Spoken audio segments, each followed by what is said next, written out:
The man who is probably Russian President Vladimir Putin's greatest enemy says Americans will soon know whether their president was duped by Kremlin spies, or whether he willingly collaborated to upend the U.S. election. Bill Browder, co-founder and CEO of Hermitage Capital Management, appeared Friday on MSNBC's Morning Joe, where he explained why Putin was so intent on undoing U.S. sanctions enacted over the murder of the financier's Russian attorney. My lawyer, Sergei Magnitsky, was killed, I should say tortured to death, in a Russian prison in 2009 for uncovering a massive Putin-Russia government corruption scheme, Browder said. They killed him, effectively, as my proxy.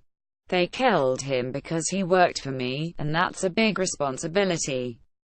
He was 37 years old. He left a wife and 2 children after being tortured to death. Wall Street Journal columnist Peggy Noonan asked Browder whether he believed Trump was an unwitting mark to the Russians or a willing accomplice in rigging the election.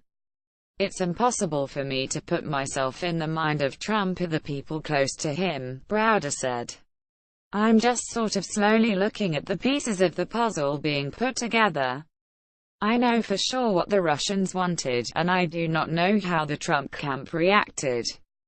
But we will know, and quite soon, I think. The U.S. Congress passed the Magnitsky Act in 2012, which imposed visa sanctions and asset freezes on Russian oligarchs and government officials implicated in the lawyer's brutal killing. The asset freezes are the key part of this whole story, against people of the Putin regime who are involved in this and who do other terrible things in Russia, and Putin went crazy. Browder said. The financier believes Putin is the richest man in the world, but the Magnitsky Act prevents him and his cronies from spending their ill-gotten gains however they wish. I believe that Putin personally is worth $200 billion, and I believe that people around him, let's say the top 1,000 officials in Russia, are worth $1 trillion, Browder said. There's so much money at stake here. This is such an important issue. I should point out this money is not kept in Russia. As easily as they stole it from the Russian state, stole it other people, it could be stolen from them, so they keep it in the West. They keep it in the US, they keep it in London. Those sanctions came up during the infamous June 2016 meeting at Trump Tower between the president's eldest son and a Russian attorney he believed had damaging information about Hillary Clinton. Putin wants these sanctions lifted as his #1 foreign policy priority. He's so upset with these sanctions, Browder said. We don't know the Trump camp's reaction to that, and so we're sort of sitting here, and it's an important month. This is the month more names get added to the Magnitsky list.